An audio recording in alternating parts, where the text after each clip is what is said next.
raisons ont justifié ce parrainage aujourd'hui qui nous réunit dans cette salle. La première raison, elle est affective.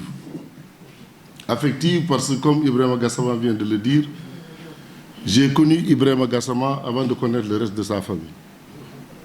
Les moments les plus difficiles de l'adolescence. Nous avons résisté le froid de Saint-Louis et on avait une expression. On parlait chaque fois de la longueur, le mouton brut, là où il est attaché. Et il me dit toujours, ça dépend de la longueur de la corde. Alors, c'est une expression que nous deux savons.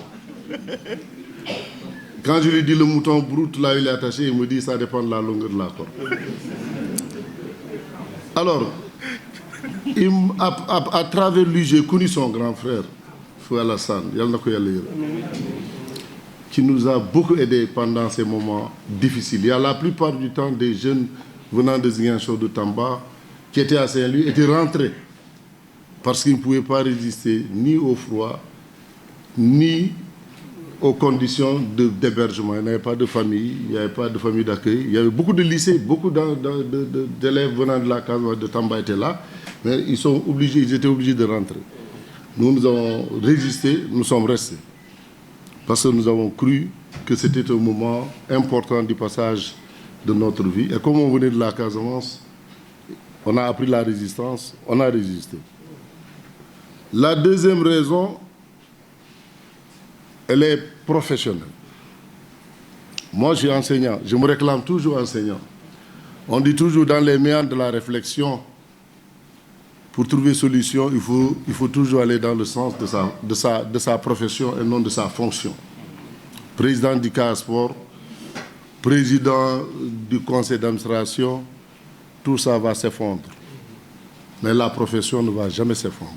Je suis enseignant et je le réclame toujours. Et c'est pourquoi, quand il s'agit de parler et de parrainer une œuvre aussi importante qui va dans le sens de mon métier, je ne saurais, et c'est moi-même, il faut le dire, je suis venu vers Ousseynou Gassama, lui dire, il m'a dit, j'ai sorti un livre, je dis, trouvons une date rapidement, je vais parrainer, parce que c'est très important. Moi, je suis d'abord enseignant, et je ne souhaite pas que vous me demandiez de parrainer.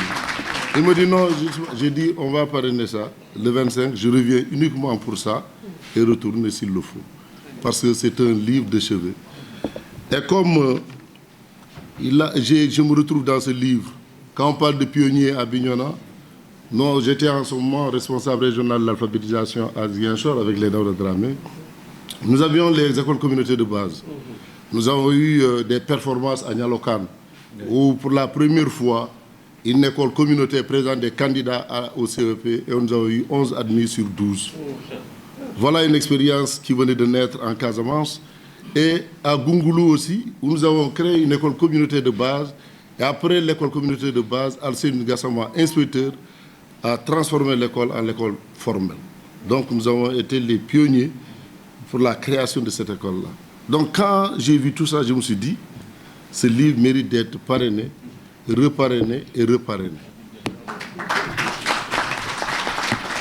Mais je ne me suis pas seulement arrêté à dire parrainage, mais à dire, il faut que je voie exactement ce qui est à l'intérieur. Une curiosité intellectuelle m'a poussé de comprendre qu'il y a deux parties dans le livre, une partie de 86 pages et une deuxième partie de 87 et 66 pages, la deuxième partie. Mais dans cette première partie, je me suis dit, qui est l'auteur? Je ne connais pas Alfousseyni Gassama, je connais l'auteur dans le livre. Et quand je vais parler, je ne parle pas de Alfousseyni, je parle de l'auteur.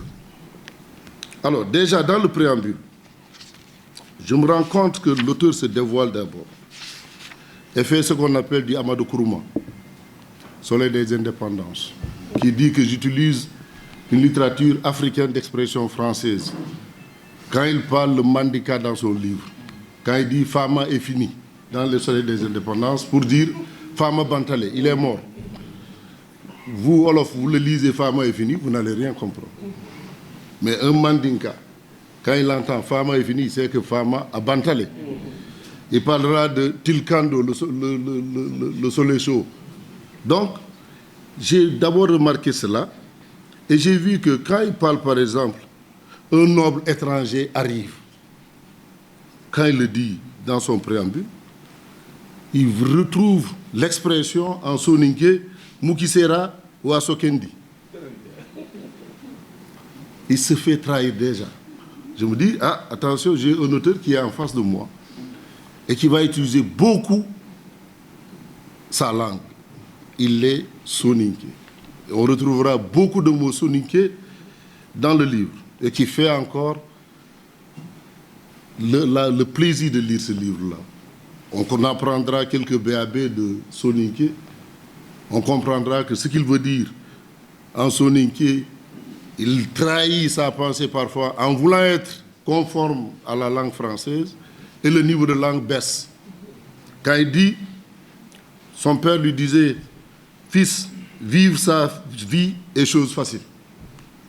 En français, ça signifie quoi? Mais c'est parce que en soninké qu'il a traduit cette expression. Le dire en soninké serait d'un niveau beaucoup plus élevé que le dire en français. Vivre sa vie est chose facile. Vous le dites en français, il ne peut pas comprendre. Mais vous le dites en soninké, il comprend rapidement ce que ça signifie. Alors, donc, pour dire que la langue soninké qui apparaît dans cette œuvre est d'une importance capitale pour l'auteur. Il le puise de son père.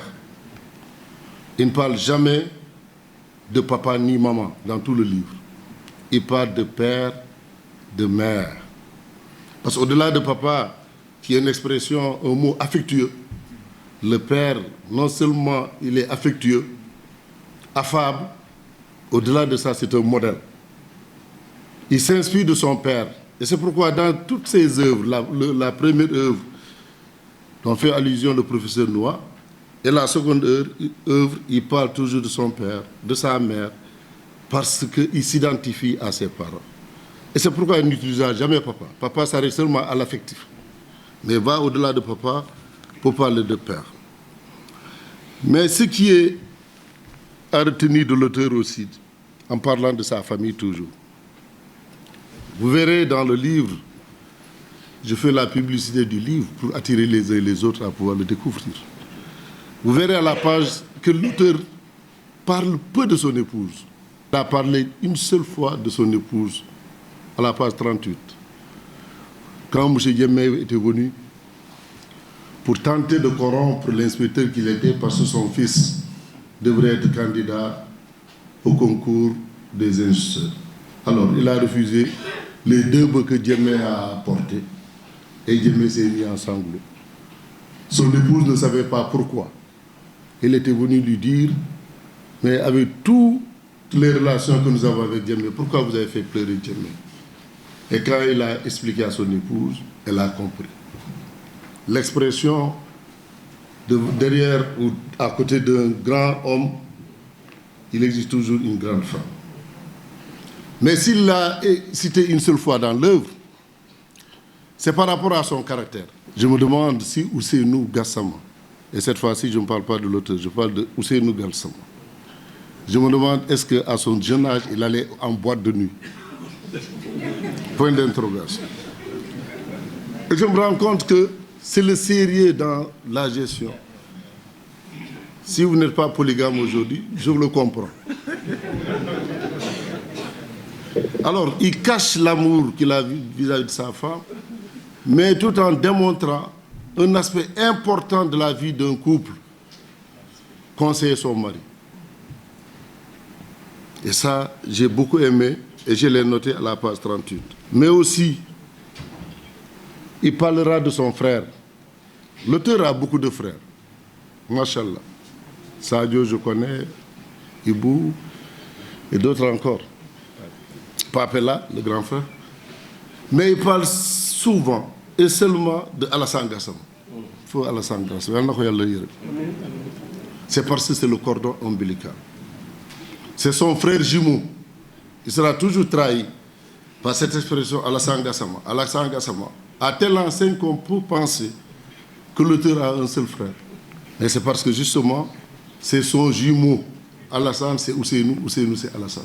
Et c'est justement Alassane que vous avez cité, qui est votre frère jumeau. Vous l'avez dit, d'ailleurs, je vous cite, vous dites, l'année 1997 va constituer un tournant dans nos vies, Alassane et moi. Et vous oubliez les autres frères, parce que père et mère sont rappelés à Dieu.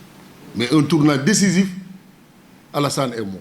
Pas parce que vous n'aimez pas les autres frères, mais c'est le rapport fort, ombilical, parce qu'un jumeau est un jumeau. Alors, mais j'ai remarqué à côté de votre jumeau biologique, qui est Alassane Gassama, j'ai vu que vous avez un jumeau pédagogique, André Pachot.